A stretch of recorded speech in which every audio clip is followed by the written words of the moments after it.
She's the oldest daughter of the legendary songstress Diana Ross and music mogul Berry Gordy. And following in her famous parents' footsteps, she's gone into the family business. Now she's working on her second album and a nonprofit to help save homeless and abused families. Rhonda Ross, welcome to Arise 360. Thank yes, you. welcome. Oh, I love the lipstick and the hair. Well, thank you so much. Looking fabulous. You actually look a little bit like Mom with the hair there. We have a big hair family. We have a big hair family. Well, tell us, what was it like growing up with two iconic parents? And did you ever feel a little pressure to be of that celebrity status that they were? You know, your last guest was talking about how difficult it is just being a teenager all by yourself, even if you don't come from a celebrity family. But the truth is, I was raised by such a good mother that she just kept our consistency. She kept our structure. We were close with her. We always knew her as the one who woke us up in the morning and was there when we got home from school. So my upbringing was really fantastic. And my heart goes out to Paris and people who are struggling with feeling alone and feeling tortured, you know, because it is such a hard thing. But my personal experience was very positive. Well, what went through your mind when you heard the news about Paris Jackson's suicide attempt? Probably all the same things that went through everyone's mind. Just afraid, wondering if there were some signs that we missed, and wanting to be able to be there for her now and keep our eyes open and our hearts open for her and for all the children. Yeah. Now, your mother was obviously very close to Michael Jackson, actually named as, you know, one of the caretakers of the children in his will after his mother, Catherine. Correct. So has she said anything about the situation? Has she reached out to them? If you may not have noticed, but she's done very little press about it at all. Child rearing is so important to her. Right. She's not talking to the press at all. She is talking with the children and being there as much as works out for everybody, you know, for the children and for Catherine. But she's not talking to the press. Okay. And we were just really raised, you know, you talk to the press when you have something to say that is helpful to everybody, you know, but personal relationships are not played out in the press. Now, these days, guess what? That's changed a bit in the 2000s. Apparently. But that's the way I was raised, and that's who my mother is. You know, her personal relationships stay personal. Now, is it true that your mother did not want you to go into the family business? She actually wanted you to be a lawyer? She would have liked all of her children to have a stable career, you know. 9 to 5. A 9 to 5 with a check every 2 weeks. But why? Well, you know, my mother never went to college, you know, and it was a really big deal to her that we did, and we did.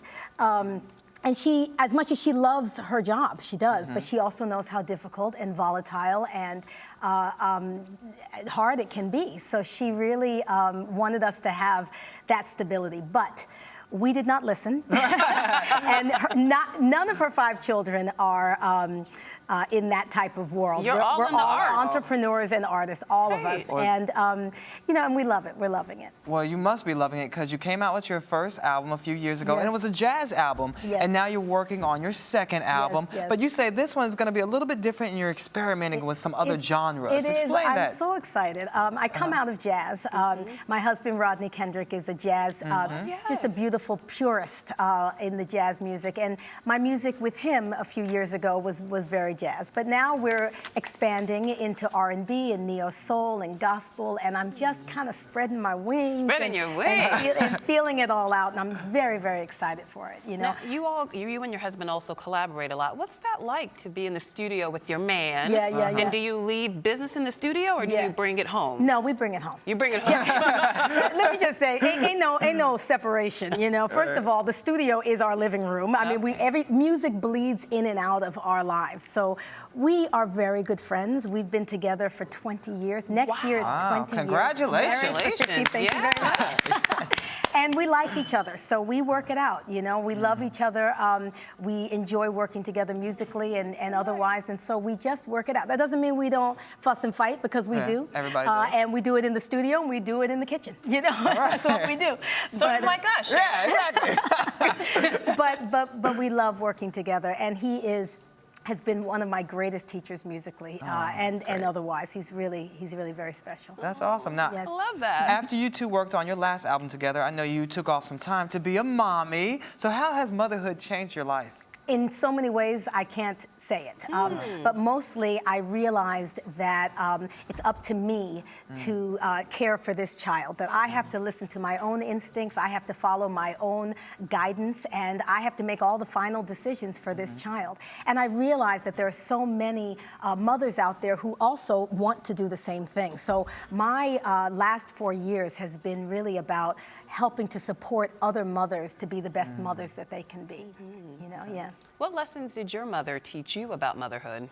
She's the best mother. She's the best She taught mother. me, oh God, that mothering is the most important thing. It was her priority. Even in the midst of an amazing career, it was her priority. She did not work on our birthdays. She didn't work on Christmas. She didn't work on New Year's. She would specifically get performances in areas where she could rent a home and bring the family so we could vacation together. She would charter helicopters to be home when we got up in the morning. She prioritized us, and she taught me that it's possible to work at your career and be great in that arena, but to still give your heart to your child. Oh, that's great. Well, you're talking a lot about mom. Let's talk a little bit about dad now. I already love Diana Ross. I know. I love her even more. She should be our adopted mom. Well, let's talk a little bit about your dad. His play, Motown the Musical, it's up for 4 Tony nominations. That must be very exciting for the family. What do you think about their play, and how excited are you for these nominations? I'm so proud of the play. You know, my father wrote the book, and this has been his baby. He really, really gave everything he had to tell his story, and what an amazing opportunity to be able to tell your own story. So many people are not here to tell it, so he was able to do that. And he cast every person on that stage. He hired the director. He did everything, and so we're just so proud of him. He's 83 years old, you know. He's 83 years old, and he's got the energy of a 40-year-old, and he's inspired like a 40-year-old. I mean, he really is working so hard and has worked so hard. So we're proud. We're proud that it's a box office hit. Yes. And we're proud of the nominations. And Charles Brown, who plays Smokey, and Valicia LeKay, who plays my mother, they are fantastic. I was going to ask you, did she get it right? Fantastic. Oh, no, she got it right. She got it right. She got it right. Okay. And Brandon Dixon, who plays my father, they are so good, but all of the cast who's up on that stage, you know, they really, they give their all every performance, and you can feel it. And you realize how amazing this music, how momentous this music has been to all of our lives. So it's a great show. That's good. Yeah. So besides being busy watching the Tonys this weekend, you're also going to be participating in a great non-for-profit fundraiser called Kids Walk for Kids. Tell us all about this. I am on the advisory board of an organization called Hearts of Gold. And what they do is they help create sustainable changes in the lives of homeless mothers and children. And I joined the organization when I had my son, because I just realized how important it was for me to support other mothers to be the best mothers they could be. So this organization helps enrich the lives of homeless children, gives them homework help, school supplies, school clothes, summer camp, all of this sort of thing. And on tomorrow, Saturday, June 8th, we will have the Kids Walk for Kids. And what that is a fundraiser. It costs $20 for adults, $10 for children. And we play for 3 hours from 9 a.m. to noon. Fun. It's so great. We play, rain or shine, we will be there. And all of the money will go towards the homeless mothers and children of Hearts of Gold. Now, how can we participate? People and we being the viewer as well. Of course. Well, we can go to heartsofgold.org, heartsofgold.org, and on the events page, you will find the link to Kids Walk for Kids. And if you can join us physically tomorrow, you can register to be there, or you can make a donation.